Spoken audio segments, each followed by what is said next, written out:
"You and your son both look incompetent fools," said Greg, the man who had just thrown coffee on my son Marcus while laughing mockingly. I was left speechless at the unbelievable scene unfolding before me. Who exactly is this man? I didn't want to believe he worked at Marcus's company, so I demanded, "Which branch are you from? Call the branch manager immediately." "What?" As he stood there, unable to comprehend the situation, I revealed my position. The moment Greg realized I was the chairman of a group of 20 companies, his demeanor did a complete 180. But it was already too late for that. Greg, now pale and stammering in his attempts to explain himself, was already facing a sealed fate. Soon after, one revelation after another about Greg's misdeeds came to light. The man who had strutted around so arrogantly found himself plummeting into his own personal hell. My name is Simon Owens. I'm a 58-year-old man. I serve as the chairman of the company. It's a well-known stationery sales company with over 20 group subsidiaries. In truth, I was the president of the company just a few years ago. But I stepped down because someone more capable than me was ready to take on the role. If I'm being honest, I did wish I could have stayed in the position a little longer. But as a leader, there are responsibilities that can't be ignored. There was someone more suitable for the role, and my wife, Sarah, and my son, Marcus, had often told me, "You're working too much," so I stepped down from the position of president. As chairman, I focus on advising and supporting the company presidents. However, it doesn't always seem that way to others. Even if you're taking it easy, you're still working quite a bit, aren't you? You've worked so much already. You could just fully retire and leave everything to the president, Mr. Kennedy, but you keep working. Dad, you really do love working, don't you? Sarah and son often tease me like this, but I'm grateful for how much they care about me. My son Marcus seems to have inherited this work ethic. At 38, he works tirelessly at his branch office every day. I worry that Marcus might be overworking himself, but since he lives in the countryside, I can't just visit him easily. That's because I work in the city where our headquarters is located. However, I'll soon have the chance to visit his branch in my capacity as chairman, so I'm looking forward to seeing him. I wonder how Marcus has been doing at work lately. It was early May, when the fresh greenery was at its most vibrant. I had returned to my rural hometown for the first time in a while. My parents, now in their 80s, are surprisingly energetic despite their age. "Simon, it's been a while. Don't overwork yourself too much, you hear?" "That's right. If you do, Marcus will start copying you." I worry about him pushing himself too hard, even if he's got the stamina. Despite their words, they seem to be living fulfilling days, going for walks with neighbors and playing gateball. It seems that our family has a knack for producing people with a lot of stamina. The reason I came back to my hometown was to visit a nearby branch for an inspection. But since I was in the area, I decided to drop by and see my parents, too. The inspection is scheduled for tomorrow, so today I plan to stay at my parents' house and tomorrow at Marcus's. After catching up with my parents about recent events, I spent a leisurely day at their house before heading to visit my son's home, which is located near my parents' place and was built just a few years ago. Unlike me, who enjoys working in the hustle and bustle of the city, my son seems to prefer living surrounded by nature. After becoming a working adult, Marcus built a house in our hometown and commutes to work from there. I'm pretty sure today's his day off, so he should be home. But just to be safe, I'll give him a call.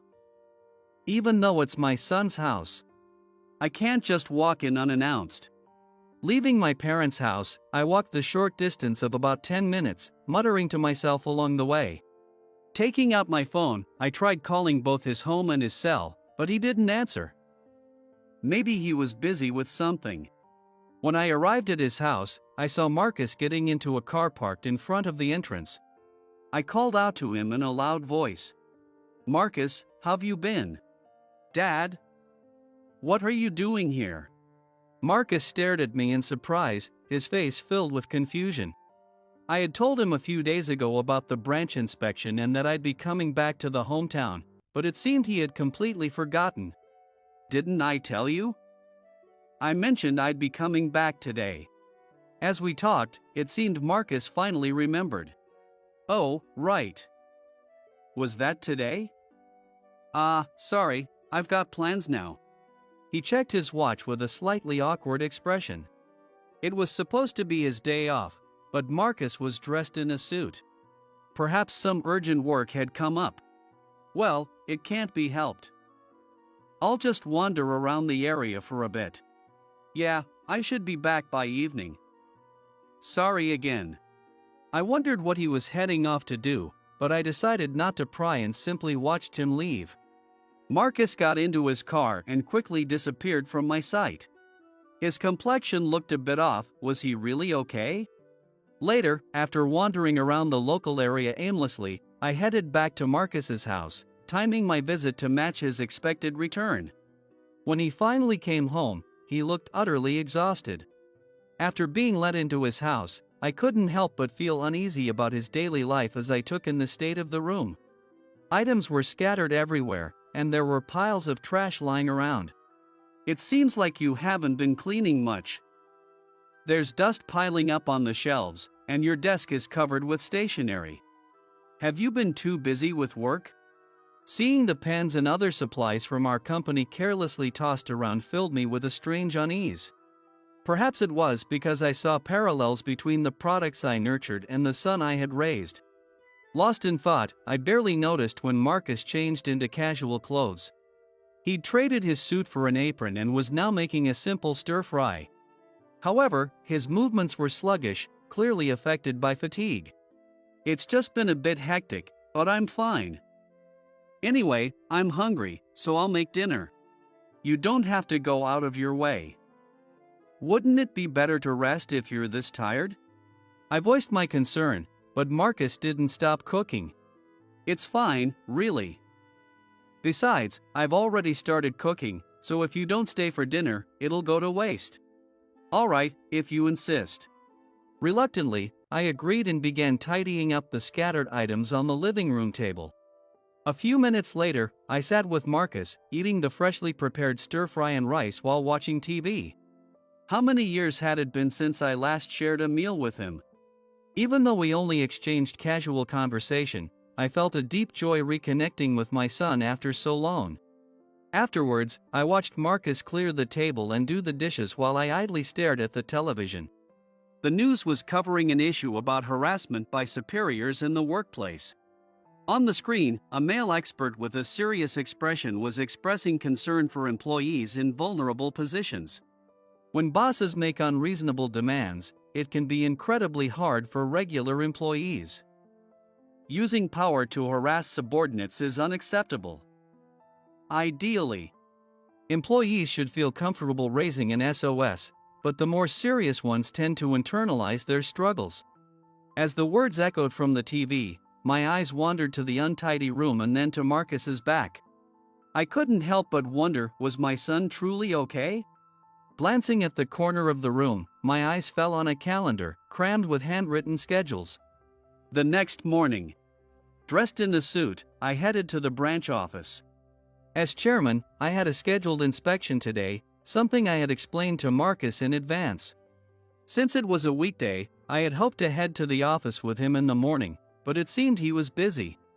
Filled with anticipation, I woke up early, left my parents' house, and headed to Marcus's home, only to find that my son had already rushed out at the unusually early hour of 4 a.m. "You have a spare key, right?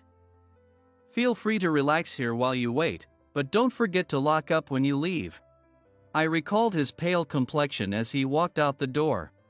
It seemed like he hadn't recovered from his exhaustion. Was the work at the branch really this demanding? I couldn't shake the uneasy feeling, but I knew I'd get answers once I saw things for myself. Carrying this lingering concern, I left Marcus's house a few hours later and headed toward the branch. When I arrived, I met with other employees outside the building and went over the day's agenda. With them, I entered the 10-story branch office, ready to begin the inspection. However, I hadn't expected Mr. Kennedy from headquarters, along with his secretary, to join us. Originally, our schedules weren't supposed to align, but my secretary is excellent and managed to make it work so I could join you for the tour. Though it was quite a hassle yesterday because of that. Mr. Kennedy, could you please stop throwing unexpected tasks at me? Sorry about that. Mr. Kennedy, in his 40s and about a decade younger than me, is the kind of person who efficiently gives directions over his phone even during brief breaks. He's probably always thinking about the company, working tirelessly and with great dedication. I couldn't help but feel proud of him as my successor. His secretary, a young woman likely in her 20s, voiced complaints, but it didn't seem entirely genuine. It appeared that the two had a solid foundation of trust between them. As the tour began, I spoke to the secretary. I had planned to conduct this inspection quietly, but with this many people joining, we'll need to make sure we don't disrupt the employees at work. Moving around in a large group could unintentionally interfere with their work or cause unforeseen issues. We would need to be extra cautious. With that in mind, we walked through the branch office together. The branch manager was supposed to greet us, but he didn't show up, so we ended up touring the office on our own. The atmosphere inside the branch felt somewhat stifling, and everyone seemed extremely busy. What caught my attention amidst the activity were the numerous notices posted around the office. Messages like outperform other companies, even by a little, or set higher goals than others were all aimed at fueling competitiveness. At first glance, the notices seemed like a good idea, but the employees didn't appear to view them favorably. Some looked at them with annoyance, while others glared at them with resentment. Observing this, we decided to move from the first floor of the branch to the second floor. When I stood in front of the elevator, there was a sign that read "out of order." Since there was no other choice, we decided to use the stairs to check each floor. For us, a group of older individuals, climbing stairs was quite exhausting. May I take a short break? I injured my foot recently. To make matters worse, one person was moving slowly due to an injury. I couldn't let him move alone, so I decided to accompany him. We asked the others to go ahead while I supported him and climbed the stairs slowly, eventually reaching the second floor. Seeing that he was out of breath, I helped him to a bench nearby.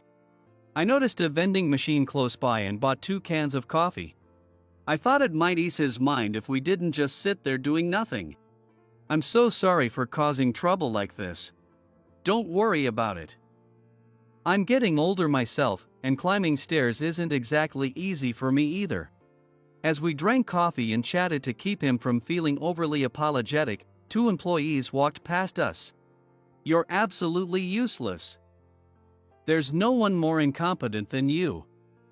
You're already worthless, so you should be working twice as hard as anyone else. Forget about taking the next day off. One of them, a man in his 50s, was shouting angrily at the other. The other person was my son, Marcus.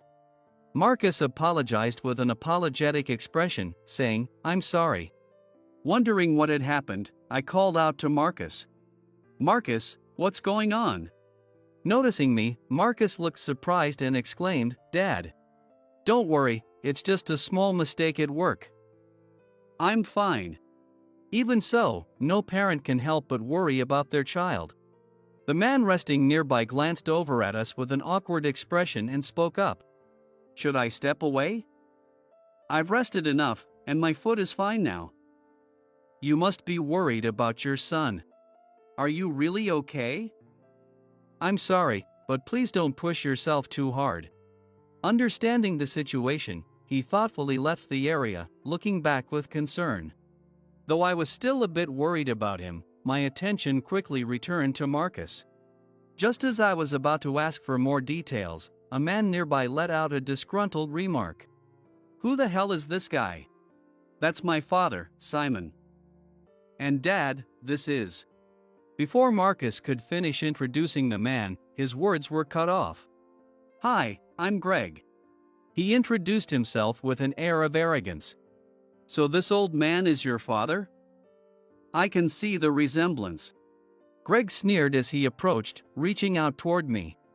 He snatched the coffee from my hand and poured it over my son's head. You and your son both look incompetent fools.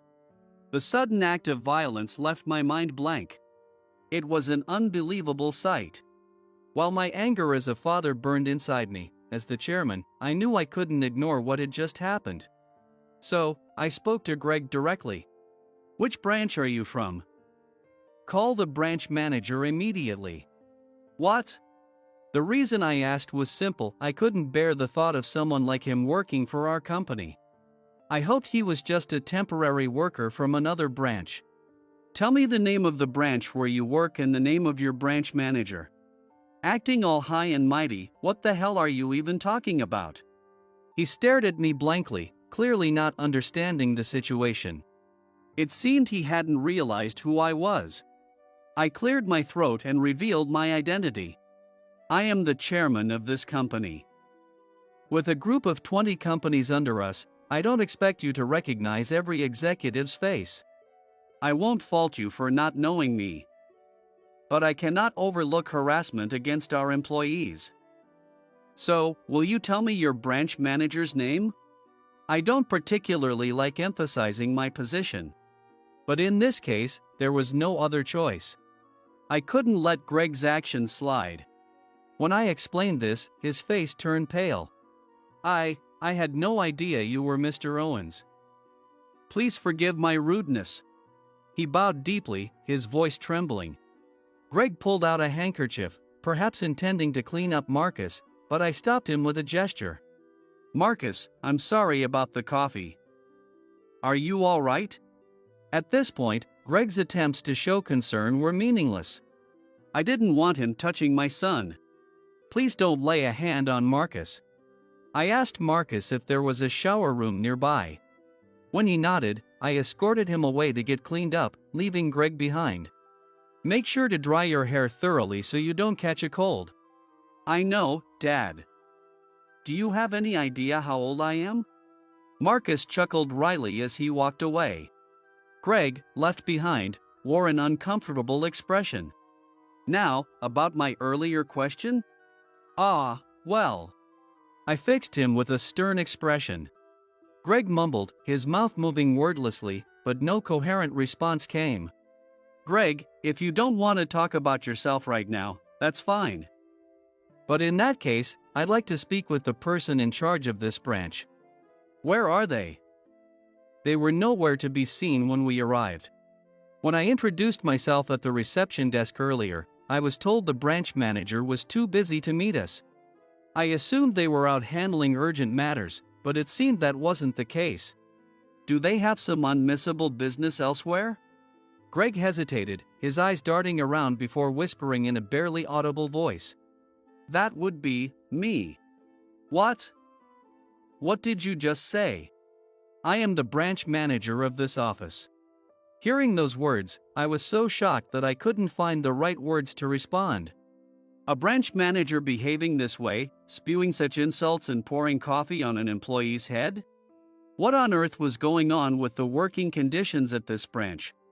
I suddenly felt a wave of anxiety. Greg, standing before me, hastily began making excuses. I heard the elevator was broken and thought it would be unacceptable to inconvenience Mr. Kennedy and Mr. Owens. I was confirming the situation with the maintenance staff when I happened to see Marcus and asked him about his progress. That's when things escalated. Given that one of our group members had a leg injury, addressing the elevator issue wasn't entirely wrong. But he had failed to manage his responsibilities while we were inspecting the first floor. As a branch manager, his competence was now in question. Not contacting us at all was already a significant mark against him. I don't want to be overly harsh about a single mistake, but this level of neglect from a branch manager warrants criticism. I apologize. I should have come to address Chairman Owens immediately. However, this was not the only issue I needed to raise. His leadership skills were also highly questionable.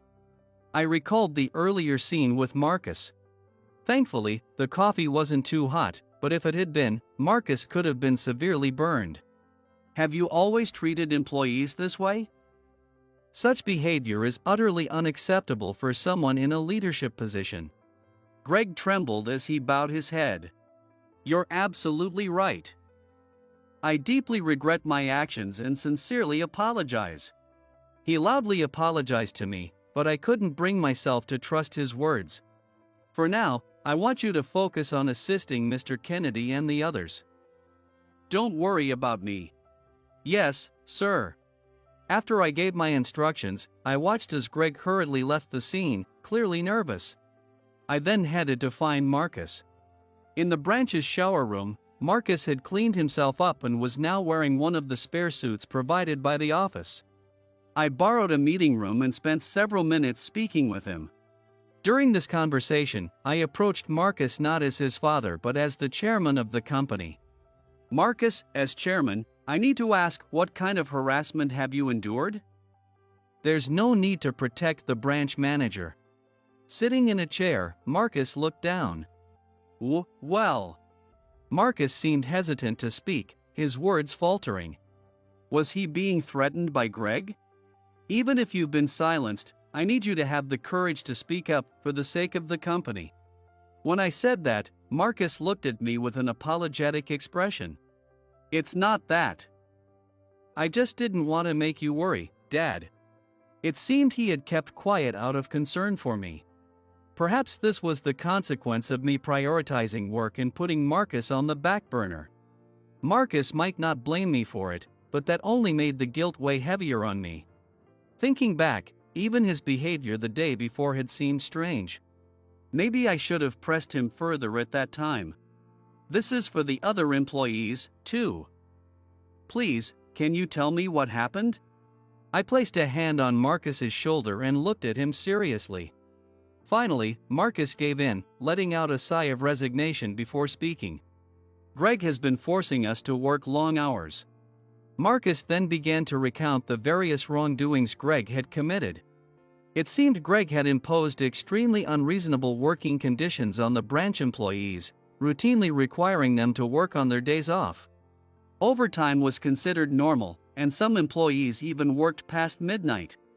In extreme cases, they couldn't go home and ended up sleeping at the office. Apparently, Marcus himself had stayed overnight at the office several times.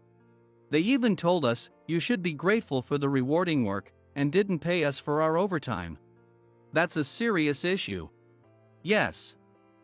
On top of that, Greg would show up during our shifts, watching us closely and making comments, which caused many employees to develop severe stress and even breakdowns. The reason Marcus had been so busy on his day off recently was that he had been forced to work.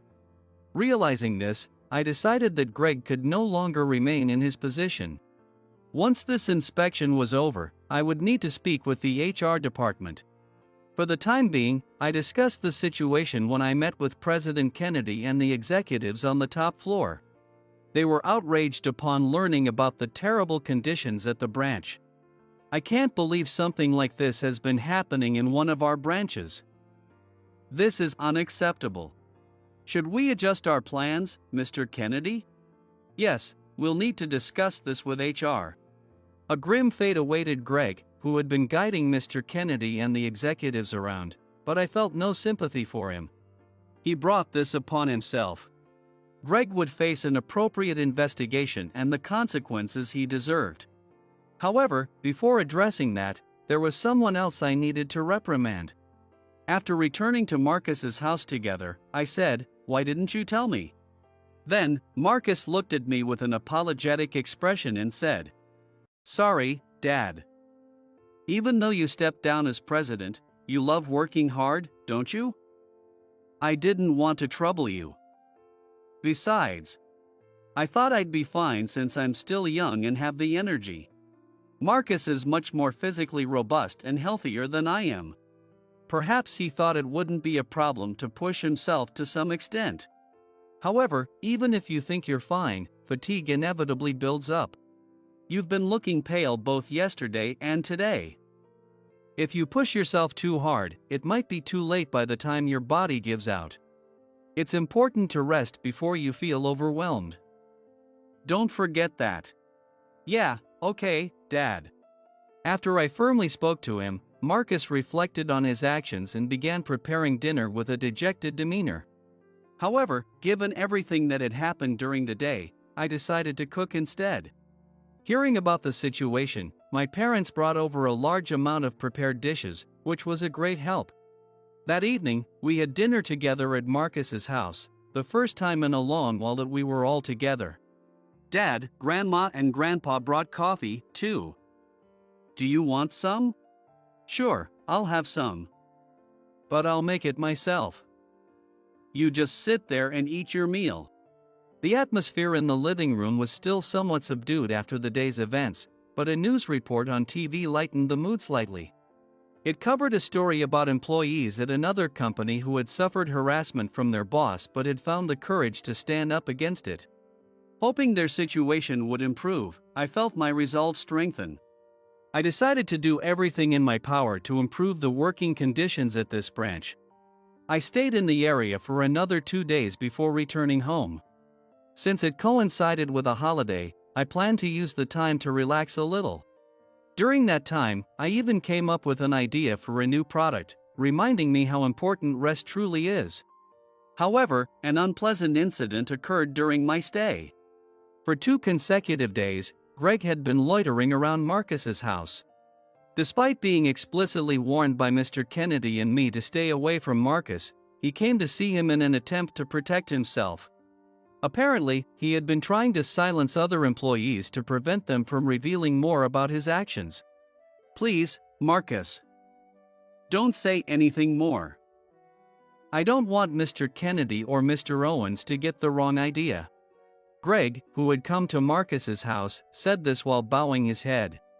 Since I was staying at the house, I immediately understood what was happening and scolded him sharply. It seems our warnings fell on deaf ears. If you continue acting as you please, shall I call the police? Mr. Owens. I had no idea you were still here. I'm terribly sorry. Realizing he had crossed the line, Greg stopped coming to Marcus's house, but caution was still necessary. I told Marcus to call me immediately if anything happened. As expected, Greg's dismissal was soon finalized. It seemed he had lost the will to show up at the branch and remained holed up at home, leaving the handover of responsibilities incomplete, which caused some disruption at the branch. Although the employees had to deal with the aftermath, the atmosphere seemed brighter, likely because they were relieved by Greg's departure. Sometime later, Greg reportedly returned to the branch, looking displeased as he gathered his personal belongings. If I hadn't poured coffee on Marcus that day, I could have stayed as branch manager.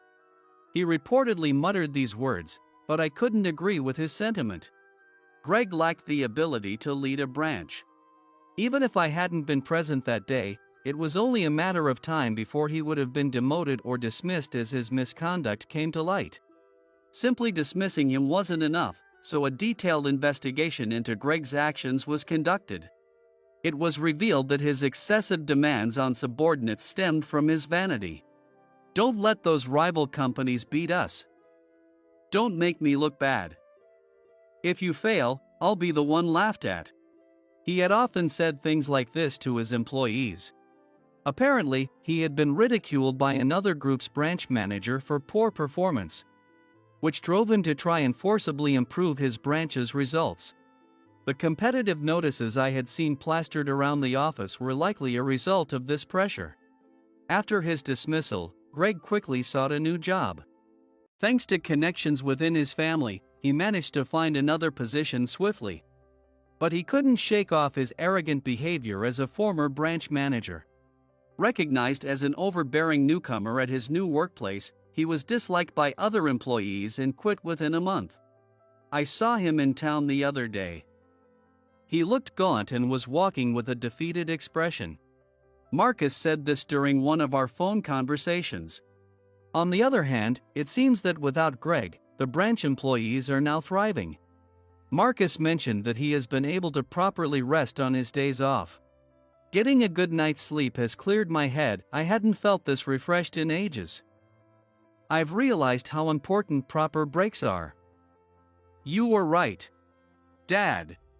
Knowing that he is working healthily every day is a great relief. The employees who had been stifled under Greg's management are now performing better than ever, and the branch's sales figures have improved. I'm glad the workplace has become an environment where they can work without hesitation. Going forward, I must ensure that no second Greg emerges by closely monitoring the education of those in leadership positions. As chairman, I will continue to do what I can while keeping a watchful eye to ensure employees like Marcus aren't pushing themselves too hard. Too hard. Too hard. Too hard.